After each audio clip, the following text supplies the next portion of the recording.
시작. 신앙과 삶을 같이 가야 한다. 다시 한번 시작. 신앙과 삶을 같이 가야 한다. 여러분의 모든 신앙과 삶은 같아지기를 주님으로 축복합니다. 어린아이의 소리가 들리니 참 좋죠. 저는 우리 어린아이의 소리 들으니까 너무나 행복합니다.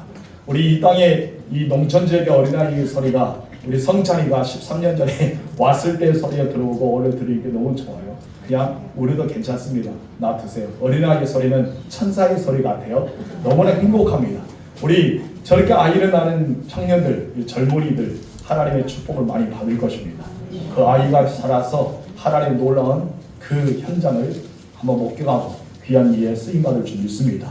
그래서 아이가 울더라도 여러분께서 너무나 천사의 소리다 생각하면서 말씀을 들으시기 바랍니다. 예수님께서 우리가 지금 현재 예수님의 산상 설교에 대해서 듣고 있습니다. 천국 백성의 삶의 원리와 그리고 그 삶의 기준에 대해서 우리가 지금까지 약 3주에 거쳐서 듣고 있는 것을 보게 됩니다. 그리고 그렇게 살기 위해서는 첫 번째로 좁은 문으로 들어가야 된다라는 것에 대해서 우리가 지지난주에 함께 나누었죠. 그리고 좁은 문으로도 들어가야 된다고 말씀하셨어요. 그런데 이 좁은 문, 좁은 길을 가야 되는 것은 쉬운 일은 결코 아닙니다. 내가 포기해야 될 것이 많아요. 나의 욕심, 나의 욕망, 나에게 다가온 육체의 모든 유혹, 이 모든 걸 다 포기하고 떠나야 되기 때문에 쉬운 것이 아닙니다. 그러나 기독교인들은 그것을 감당하고 지금까지 살아왔습니다.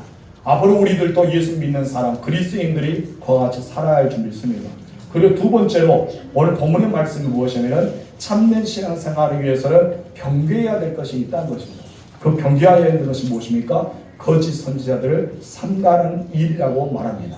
우리 15절 말씀 읽겠습니다. 거짓 선지자를 삼가라. 양의 옷을 입고 너희에게 나오나 속에는 노략질하는 일이라. 여기서 우리는 두 가지, 좁은 문, 좁은 길, 그리고 거짓 선지자를 삼가는 일. 이것은 이 땅에서 우리가 천국 가는 그날까지 계속해서 승리하며 살아가기 위한 비결 중에 하나라고 볼 수 있습니다.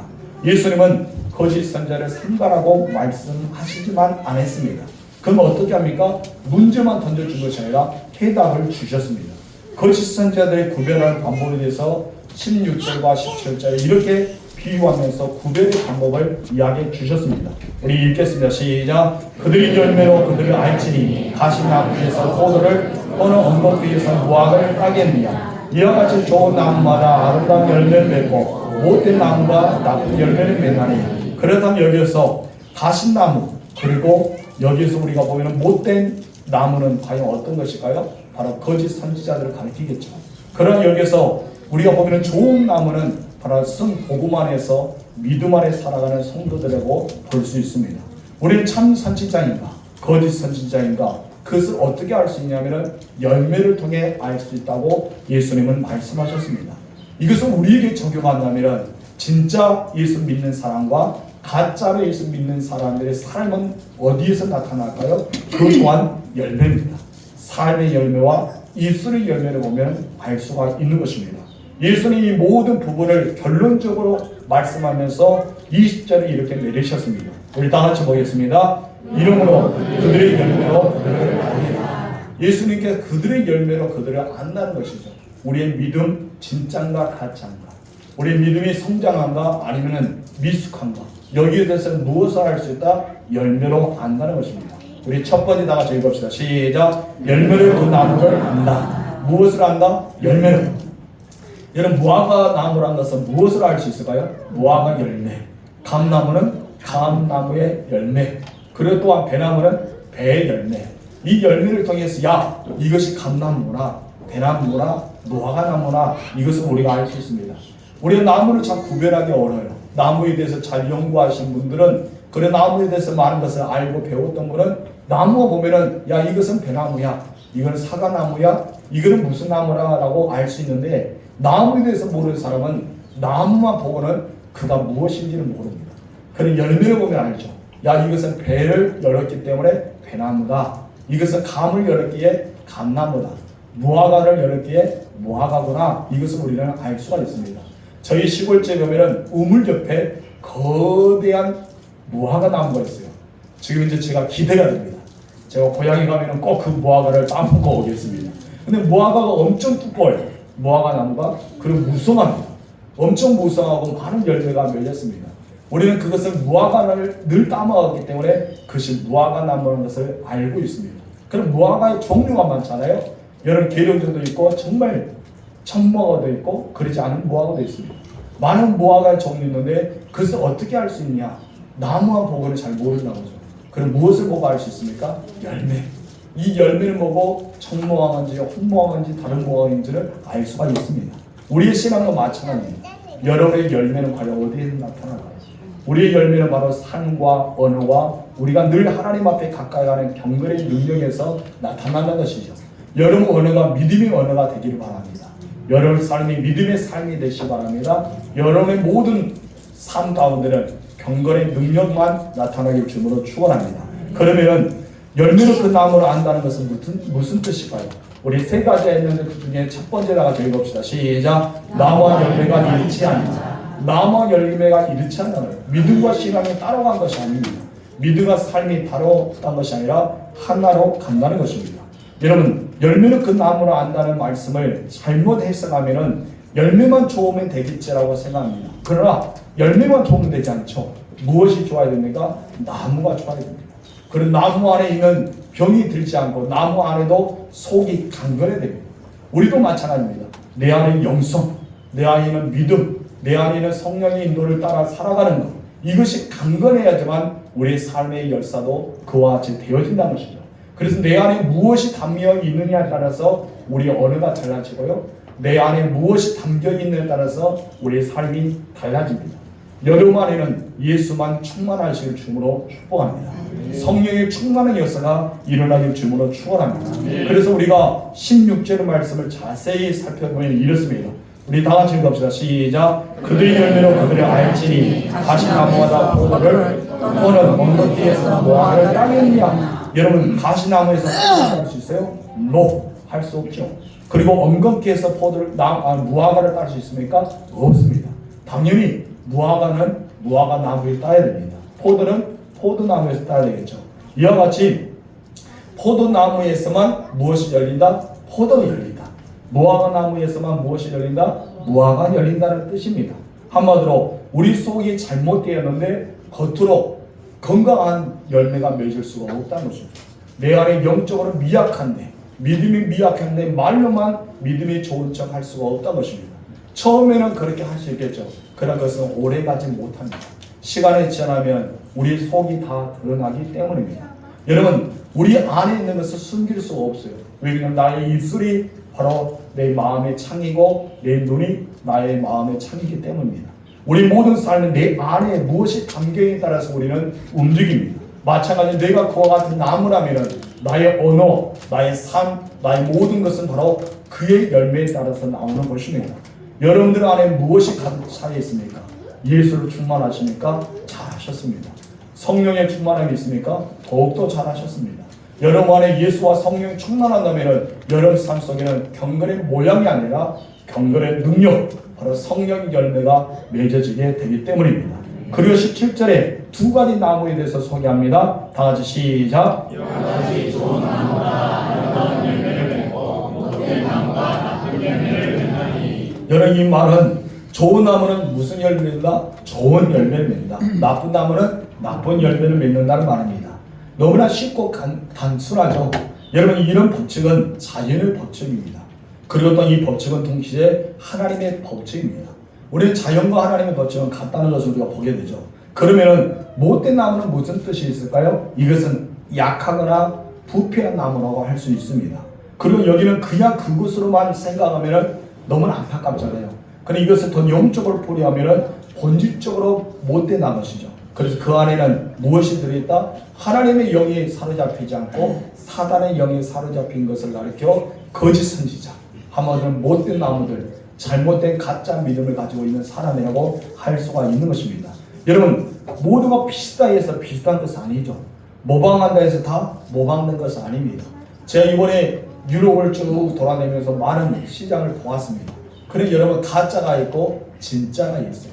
근데 가짜와 진짜는 구분하기 어렵습니다. 시간이 지나면 어떤 줄 아십니까? 나타납니다.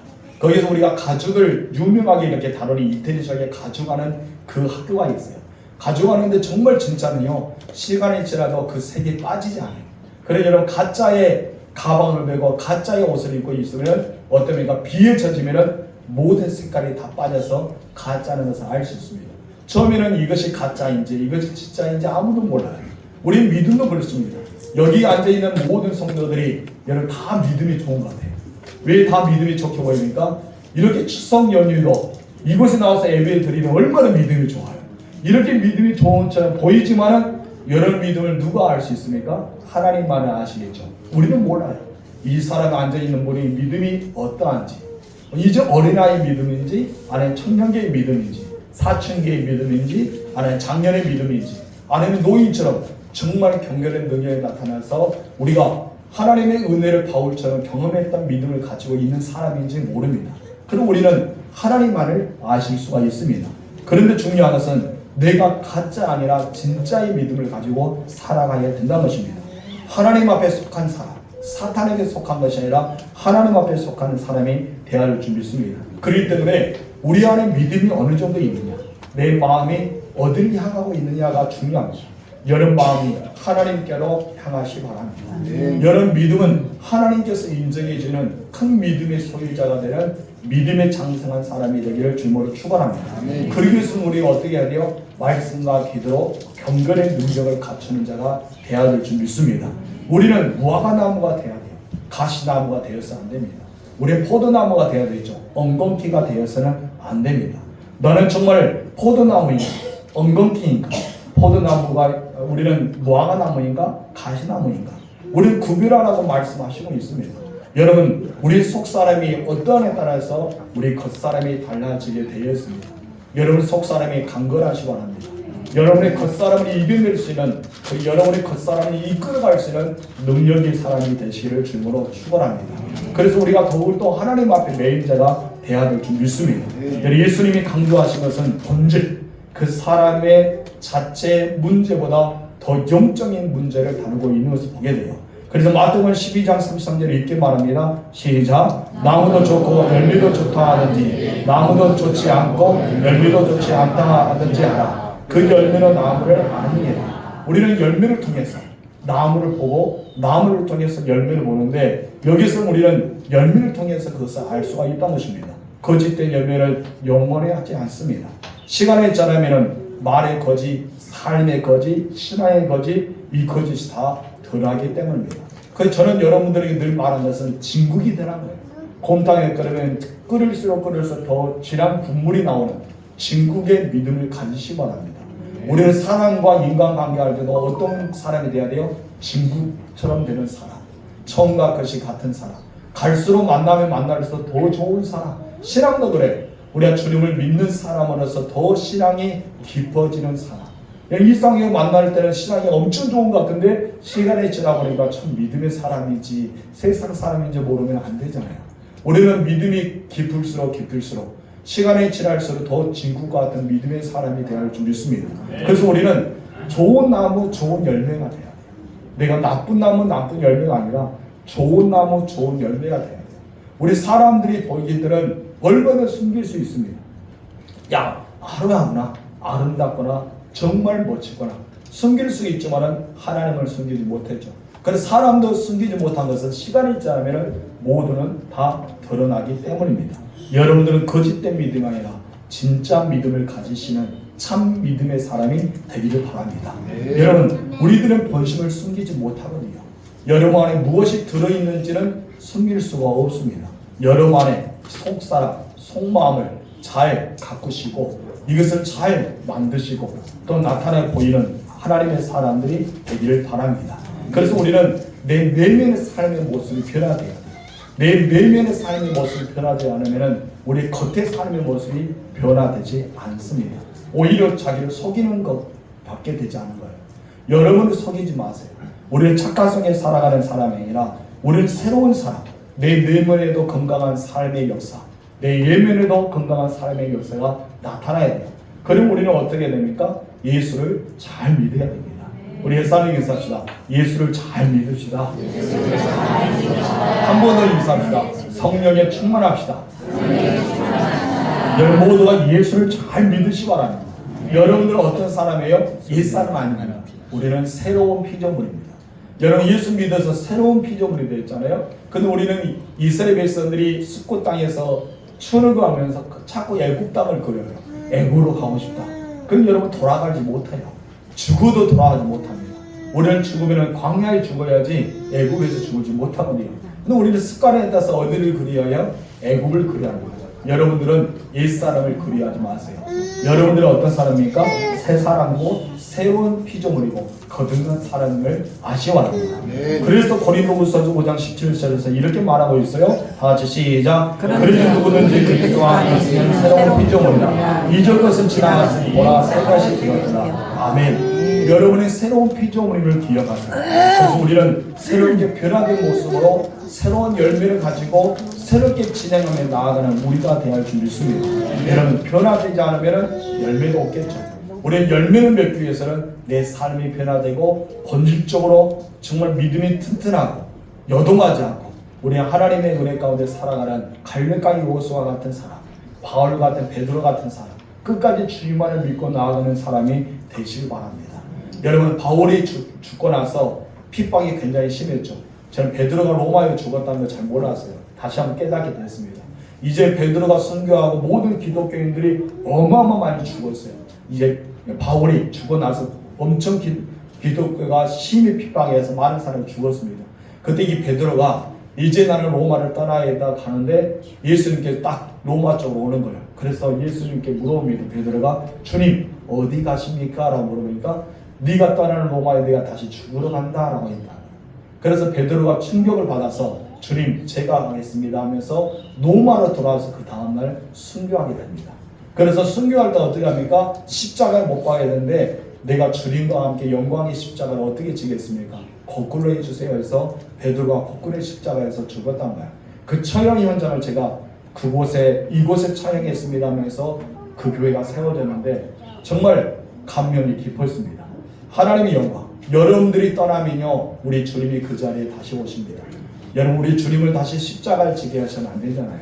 우리가 그 길을 걸어야 돼요. 내가 주님의 길을 걸어가야 될 줄 믿습니다.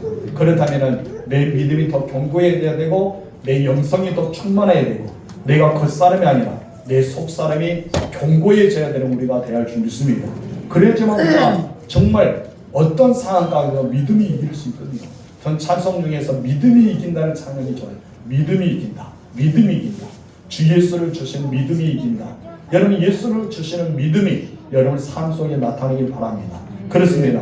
그 포장만 하려면 어떡합니까? 여러분 요즘의 택배는 과거한 포장이 있죠. 제가 예를 들어서 잉크 2만원에서 신청했어요. 잉크를 2만원 신청했던 포장은 이렇게 왔어요. 뜯어보니까 이거 하나 들어있습니다. 여러분 혹시 그런 포장지 보았습니까? 우리가 쿠팡이나 아니면 다른 이렇게 지마켓이나 어디에 신청하게 되면 포장을 하려는데 뜯어보니까 내용은 너무나 초라한 것이 들어있을 때가 있습니다. 우리 신앙도 마찬가지입니다. 여러분의 삶도 마찬가지입니다. 나는 정말 화려한 믿음을 가지고 있는 것이죠. 겉에는 포장이 가득하는데 그 내용물은 너무나 작다는 것입니다. 여러분 믿음은 이렇게 작으면요 그 포장은 거짓이 되게 많은 것입니다. 그러나 여러분의 믿음이 크고 그 포장도 크다면 거짓이 되지 않습니다. 이것은 사람들 하여금 뜯어볼 때 기쁨이 충만함을 주는 것처럼 여러분의 사람의 믿음 것이고 하나님이 기뻐하게 되기 때문입니다. 여러분의 겉포장만 화려하지 마시고 이 안에도 믿음으로 견고하고 든든하게 서 있는 하나님의 사람이 되길 바랍니다. 우리 두 번째 다 같이 읽어봅시다. 시작. 신앙과 생활은 분리할 수 없다. 분리할 수 있다? 없다는 것입니다. 나무와 열매가 일치한다는 것이죠. 여러분 나무에서 떨어진 열매는 이미 어떻게 썩어버리고 맙니다. 그러나 여러분 나무에서 붙어있는 열매만이 건강하고 싱싱합니다. 그 열매는 정말 맛있습니다. 제가 제주도에 여행 간 적이 있는데 여러분 한번 제주도에 감귤이 있는 데로 들어갔습니다. 근데 거기서 따서 먹는 열매는 정말 맛있어요. 너무나 맛있습니다. 여기서 사 먹는 열매보다 따서 먹는 열매가 더 맛있더라고요. 사과도 그래요. 지금 이제 장로교회에서 오셨다가 잠시 떠나 가셨던 그 집사님의 집에 갔는데 사과나무 많아요. 그래서 그것에 사과를 따서 먹으니까 너무 맛있어요. 여러분 우리 예전에 여기가 포도나무 있었잖아요. 지금 없지만 그래서 따먹은 포도는 어떠합니까? 너무나 새콤해요. 눈이 감길 정도로 새콤하고 맛있어요. 이것은 바로 신신도가 있다는 것입니다. 여러분, 나무에서 달리는 열매가 진정한 신신도가 있습니다. 우리는 예수 안에 담겨 있어야 돼요. 그래, 달려 있어야 됩니다. 그래야죠 우리는 정말 신신도가 있거든요. 여러분, 나무와 열매가 일치한다는 것은 신앙과 생활을 분리할 수가 없다는 것입니다. 신앙과 생활은 함께 가는 것입니다. 여러분, 예수 믿는 사람은 교회 안에서만 예수 믿는 것이 아니라 가정에도 예수 믿는 사람입니다. 여러분, 마을에서도 예수 믿는 사람이고 여러분의 삶의 현장에도 예수 믿는 사람입니다. 그것을 우리는 결코 잊지 말아야 됩니다. 제가 어딜 가더라도 목사더라도 어딜 가도 목사입니다. 제가 군속 앞에서도 면접 앞에서도 아니 세상 사람 앞에서도 저는 누굽니까? 목사입니다. 여러분도 마찬가지입니다. 하나님이 내려주시는 직분, 여러분 장로로서 권사로서 안사로 집사로서 여러분 직분은 세상 사람들 앞에 있어도 동일합니다. 없어지지 않습니다. 하나님이 영광스러운 직분입니다. 근데 어떤 사람은 교회 안에서만 직분을 행하고 세상에서는 그냥 동일하게 살아가는 사람이 있습니다. 그 사람들은 잘못된 것입니다. 여러분, 우리는 일치한다는 생각을 잊지 마세요. 내가 예수 믿는 것은 교회 안에서가 아니라 가정에서도 또한 세상에서도 나는 예수 믿는 사람이라는 것을 결코 잊지 마시기 바랍니다. 그래서 신앙과 생활을 분리할 수 있다? 없다. 같이 가야 된다는 것입니다. 그래서 예수님은 18절에서 이렇게 말씀합니다. 다 같이 시작. 좋은 나무가 나쁜 열매를 맺을 수 없고 못된 나무가 아름다운 열매를 맺을 수 없습니다. 사람들 잠깐 속일 수 있지만 오래 속이지 못합니다. 예수를 잘 믿는 척 할 수는 있지만 여러분, 그것은 오래가지 못합니다. 예수를 잘 믿는 척 하는 것이 얼마나 큰 고민, 여러분 나에게 있어 고문인 줄 아십니까? 예수를 잘 믿는 척 하는 정말 고문이에요. 고문. 자기를 고문시키고 기도가 되지 않아도 기도해야 되는 척 해야 되고 성경을 몰라도 성경을 봐야 되는 척 해야 되고 우리 열심히 예수를 믿지 않은 것도 믿는 척 해야 되고 우리는 자기를 고문시키고 있어요. 여러분들 정말 고문시키지 마시고 여러분 정말 믿음이 좋은 사람이 돼요. 척이 아니라 정말 이렇습니다 보여주는 사람이 되시기 바랍니다. 하나님은 그것을 원하십니다. 척이 아니라 보여준 것을 원하십니다. 여러분께서 그냥 하나님 앞에 보여주세요. 나의 믿음이 이것입니다. 나의 믿음은 이런 것입니다. 하나님께 보여주면 하나님께서 인정하시게 될 것입니다. 여러분들 통해서 세상이 변화되기를 바랍니다. 여러분을 통해서 가정이 달라지시기 바랍니다. 여러분을 통해 정말 예수 믿는 자의 삶을 통해 많은 자에게 선한 영향을 끼치는 사람이 되기를 바랍니다. 어떤 분은 주일을 따라 월요일과 화요일과 수요일과 계속 따라 사는 사람들이 있어요. 처음에는 가인처럼 살아가다가 나중에 하한처럼 살아가다가 나중에 밧세바처럼 살아가다가 우리는 그런 사람처럼 살아가면 안 되죠. 그래, 주일로 오면 어떻습니까? 주님 용서해 주세요. 내가 주님 앞에 온전히 서기로 원합니다. 성령 충만을 받고 또 월요일날 또 다시 한번 밧세바처럼 살아가고 우리는 그렇게 살아갈 때가 있어요. 근데 여러분, 우리는 그렇게 살아가서는 안 됩니다. 여러분은 주일이 월요일처럼 또한 주일이 화요일처럼 또 주일이 수요일처럼 다임요일처럼 우리는 살아가야 돼요. 하나님은 거기에 계시기 때문입니다. 그래서 하나님을 가리켜 무엇입니까? 여호와 삼마. 하나님은 거기 계십니다. 월요일날 현장에도 계시고 화요일날 현장에 계시고 또한 수요일, 목요일, 금요일, 토요일 현장에도 계신다.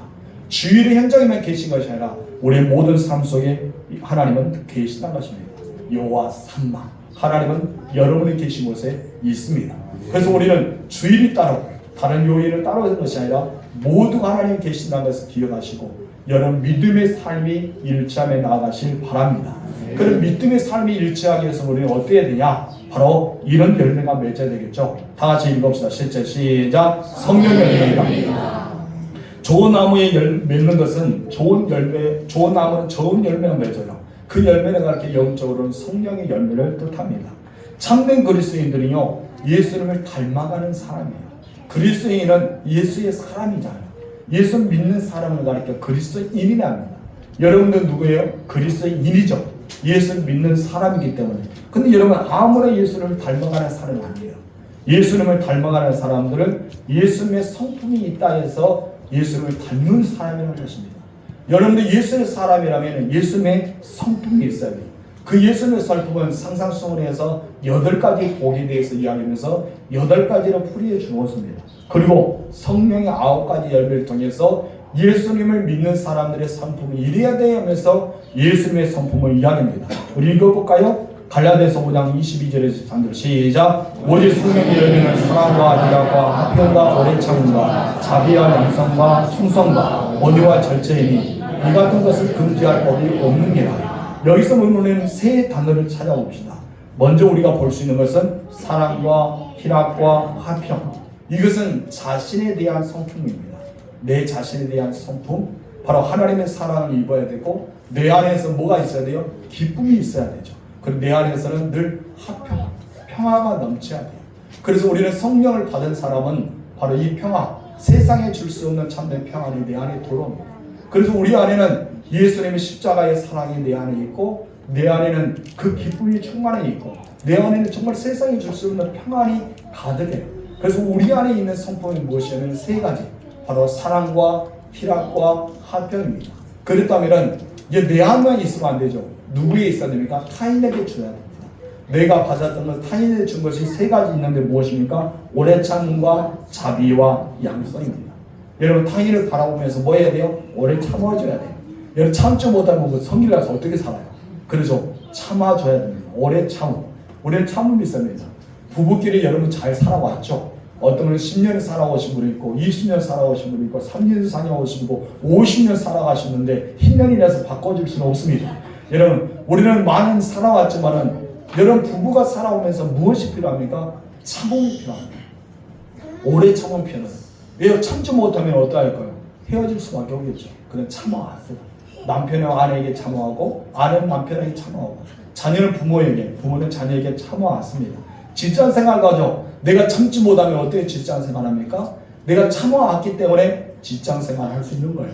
사업하시는 분 마찬가지입니다. 사업하는 것도 내가 참아왔기 때문에 여기까지 사업할 수가 있는 것입니다. 참지 못하면 우리는 아무 수 없어요. 그래서 우리는 타인에게, 이웃에게는 이 세 가지가 있어야 됩니다. 자비한 마음이 있어야 되고 양선의 마음이 있어야 돼요. 그래도 우리는 이런 마음의 성품이 가져야 됩니다. 그런데 또한 하나님에 대한 성품이 있어요. 하나님에 대한 성품은 무엇입니까? 바로 충성입니다. 맡은 자에 구할 것은 무엇이냐? 충성이다 했습니다. 또한 하나님에 대한 마음은 온유한 마음입니다. 여러분 모세가 이스라엘 백성을 이끌어갈 때 온유한 사람이 아니었어요. 모세는 우리가 동일한 사람이었습니다. 그는 그가 하나님과 늘 대면하고 하나님 말씀을 받아들이고 하나님만 늘 이야기했던 사람이 되자 그가 어떤 사람이 되었어요? 온유한 사람이 되었어요. 그런데 하나님께서 모세를 이렇게 평가합니다. 지면의 모든 사람 중에 모세는 온유한 사람이다 라고 합니다. 이 땅의 모든 사람, 이 지구상의 모든 사람 있잖아요. 이 사람 중에 모세가 가장 온유한 사람이라는 거예요. 이것은 누구의 성품인가요? 하나님의 성품을 받았다는 것입니다. 기도를 많이 한 사람, 예수를 잘 믿는 사람, 그리고 성령의 인도를 받는 사람은 온유한 마음이 있습니다. 여러분 온유한 마음을 가지시기 바랍니다. 우리는 온유한 마음이 있어요. 또 무엇이 필요할까요? 절제가 필요합니다. 때로는 은사도 절제해야 되고 말도 절제해야 되고 삶도 절제해야 되고 우리의 모든 물질과 여러분도 절제가 필요하죠. 그런데 하나님께서 절제하지 않았다면 여기에 남아있는 사람이 있을까요? 저부터 시작해서 다 그랬겠죠. 그런데 하나님은 절제하셨어요. 참고 절제하고 인내하셨어요. 하나님의 성품에 대해서 말합니다. 이런 성품을 소유한 사람들은 그리스도의 향기를 나타내는 사람들입니다. 성령의 열매가 맺힌 사람들은 자기 안에 넘치는 사랑이 있고 깊은 사랑 안에 내 안에 배어있기 때문에 다른 사람에게도 사랑할 수가 있는 거예요. 여러분들은 하나님의 성령의 사랑이, 그리고 예수의 사랑이, 하나님의 사랑이 가득 넘쳐서 그것이 배어있는 자가 되고 나타내 뿜길 수 있는 사람이 되시기 바랍니다. 그래서 여러분이 정말 그런 사람이 되셨으면 좋겠어요. 지나가는 사람 여러분에게 향기 맡아도 야 너의 향기는 너무 좋아, 너무 좋아. 제가 이태리 가면서 꼭 사고 싶었던 것이 있어요. 바로 장미꽃 향수를 타고 사고 싶었어요. 근데 장미꽃 향수를 발견하지 못했습니다. 가이드가 있으면서 딱 이렇게 골라주더라고요. 이때 오면 이걸 꼭 사야 됩니다. 이만한 향수병인데 이걸 사시면 참 좋습니다. 쌉니다 하면서 소개했는데 안 데려가 주시더라고요. 만약 그거 샀으면 제가 가져와서 이것이 장미꽃입니다, 향입니다 했을 텐데 여러분 장미꽃 향수를 받았더니 무슨 냄새가 나는 거예요? 장미 향이 납니다. 우리는 무슨 향이 나야 될까요? 그리스도의 향이 나야 돼요. 예수 믿는 사람들이 향이 나야 돼요. 누가 내가 예수 믿는 사람이다 말하지 않아도 혹시 당신 교회에 다니십니까? 혹시 예수 믿습니까? 라는 말을 들을 수 있는 사람이 돼야 돼요. 우리는 그런 사람이 되어야 할 줄 믿습니다. 그래서 여러분들은 얼굴에는 천사의 미소가 가득하고 내 이 입에는 웃음의 충만함이 가득하고 우리의 삶 속에는 낙심하지 않고 낙망하지 않고 늘 비전과 믿음의 말을 할 수 있는 그런 믿음의 사람이 되어야 돼요. 이런 사람들이 8가지의 복 있는 사람, 9가지의 성령의 열매가 맺은 사람, 바로 그리스도의 정신과 그리스도를 닮아가는 사람이라고 할 수 있습니다. 바로 이것을 말씀하고 있는 거죠. 여러분께서 이와 같은 사람이 되시기 바랍니다. 천국 백성의 8가지 성품, 가난한 마음, 예통한 마음, 온유한 마음, 의에 줄이고 목마른 마음, 국민이 여기는 마음, 그리고 정결한 마음, 평화의 마음, 그리고 의를 위해서 핍박을 받더라도 끝까지 의를 위해서 살아가는, 예수를 위해 살아가는 사람, 이 사람들이 되어야 되는 것이죠. 여러분들이 좋은 나무가 되어서 좋은 열매, 바로 8가지의 팔복의 은혜의 열매가 맺으시고 성령 열매가 맺으시길 바랍니다.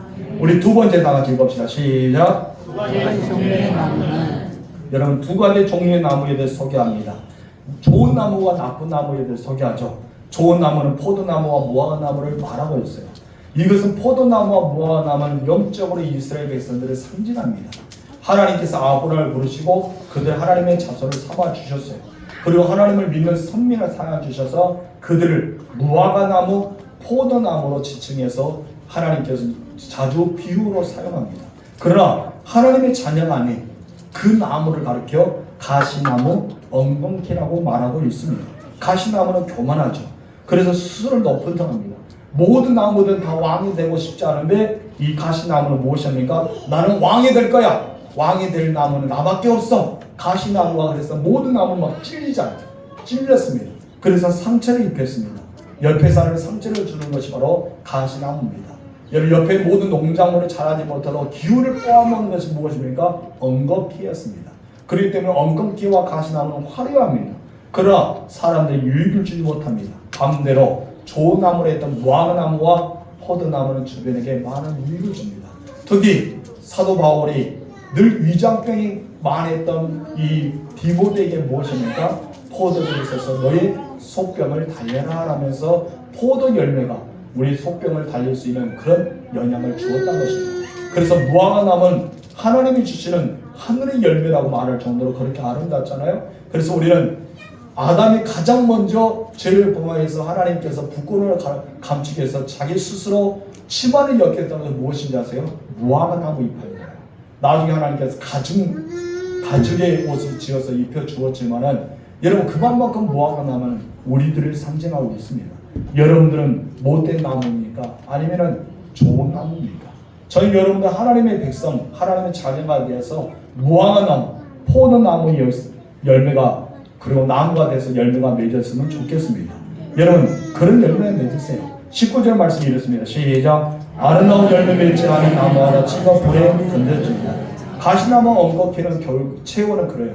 불에 던져진 것입니다. 그러나 여러분, 우리는 화려한 것보다 내 안에서 믿음이 견고해지고 좀 하나님 보시기 아름답고 타인을 위해서 사랑을 베풀 수 있는 그런 사람이 된다면 우리 주님께 칭찬받는 사람이 되지 않을까 생각합니다. 우리에게 너무나 좋은 소식이 있어요. 우리들은 번지산 죄의 자녀들밖에 안 됩니다. 우리는 정말 엉겅퀴와 같은 사람이었어요.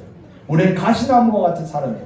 가시나무 엉겅퀴는 결코 무화과나무와 포도나무가 될 수 있다? 없다는 거예요. 이스라엘 백성과 구원에 대해서 이야기합니다. 근데 하나님께서는 예수님이 이 땅에 오시고 사도들 통해서 이방인에게 복을 증거해서 우리들도 포도나무에 또 무화과나무가 될 수 있다는 거예요. 본질상 우리들은 어떤 사람입니까? 가시나무와 같은 사람이에요.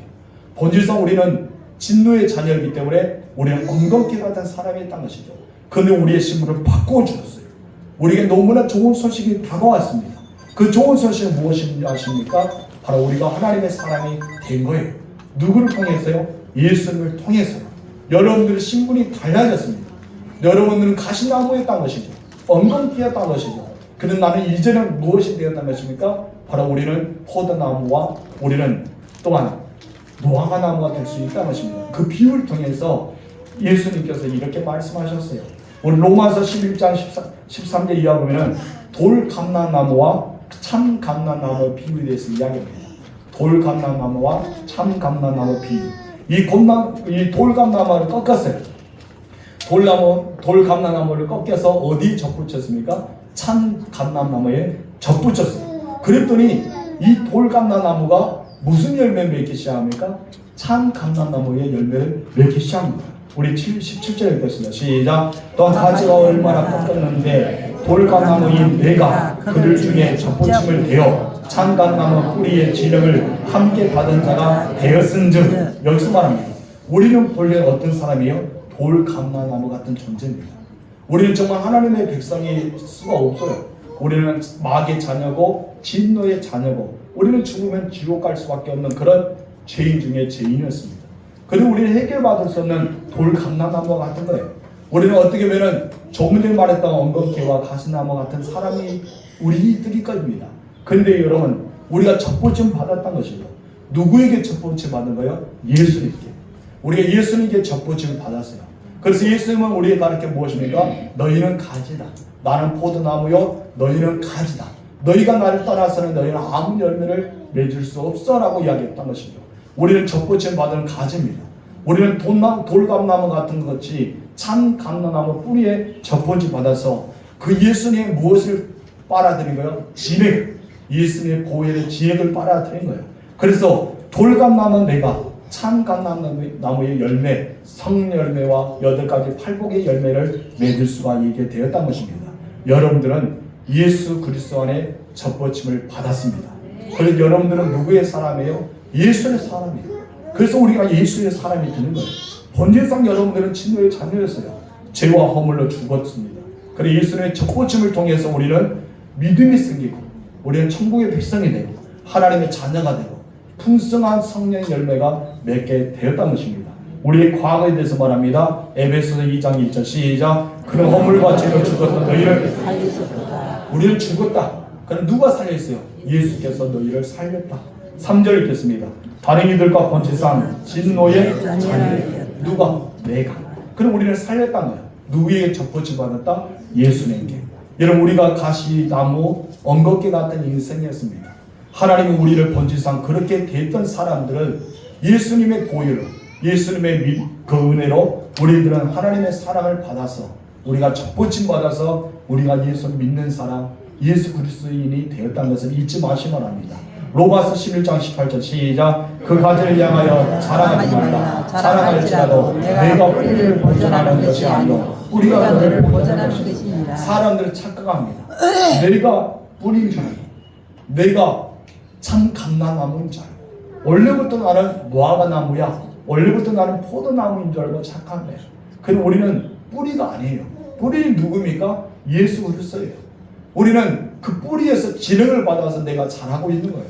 내가 예수를 처음 믿는 것이 아니라 성령의 감한 감동을 줘서 내 마음의 문을 열고 주님을 받아들일 수 있도록 역사하셨습니다. 그런데 내가 처음부터 예수를 믿는 사람은 착각하고 있습니다. 아닙니다. 뿌리는 누굽니까? 예수님입니다. 그래서 우리는 착각 속에 살아간 것이 아니라 오직 하나님께 영광을 돌리며 주를 위해 살아가야 돼요. 그래서 바울은 무엇입니까? 내가 주를 위해 죽고 주를 위해 산다. 나는 살아 죽어라 누구를 위해서? 주를 위해서 살겠다라고 고백하였다는 것입니다. 우리는 돌감람나무가 참나 감람나무에 접붙임 받았을 때 제일 먼저 해야 될 것이 무엇인지 아세요? 꺾여야 됩니다. 우리는 꺾임을 당해야 됩니다. 그래야 우리는 접붙임 받을 수 있잖아요. 여러분의 마음을 꺾이십시오. 여러분의 죄악을 꺾으십시오. 여러분 모든 잘못된 삶을 꺾으십시오. 내가 꺾어져야 돼요. 여러분 그대로 돌감람나무에 붙어 있으면 여러분은 열매 맺을 수 없습니다. 내가 꺾어져야 돼요. 그래서 예수님께서 옆구리에 창을 찌르림으로 상처 입었던 그곳에, 양털 십자가에 박혔던 그 상처 입었던 그곳에, 양발에 십자가에 못 박혔던 그 발에 그 상처에 내가 접붙임을 받아야 돼요. 여러분 접붙임 무엇입니까? 여러분 참 감람나무에 잘라내야 됩니다. 상처를 줘야 돼요. 상처를 주고 그 상처 있는 곳에 내가 접붙임을 해서 쌓아매야 됩니다. 이것을 쌓아맺지 않으면 여러분 그 나무는 살아나지 못합니다. 우리는 참 감람나무였던 예수님이 상처를 입었어요. 양손에, 양발에, 옆구리에, 머리에, 가시에 피가 질질 흘렸습니다. 그 진하게 우리는 접붙임을 받았습니다. 그랬던 여러분들은 살아남을 수가 있는 것입니다.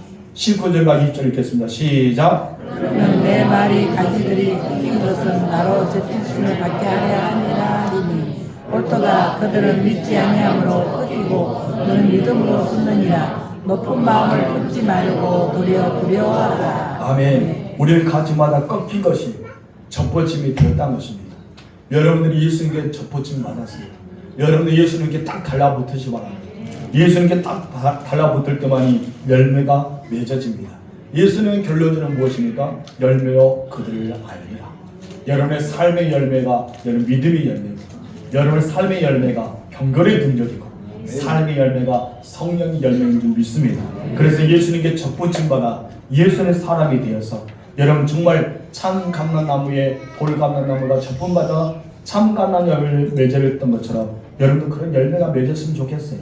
이제 우리 봉헌 찬양 먼저 드리도록 하겠습니다. 그냥 당신은 하나님의 사람 피스 32조 찬양을 먼저 부르겠습니다. 그리고 부르시면서 봉헌의 물을 가져오시겠습니다.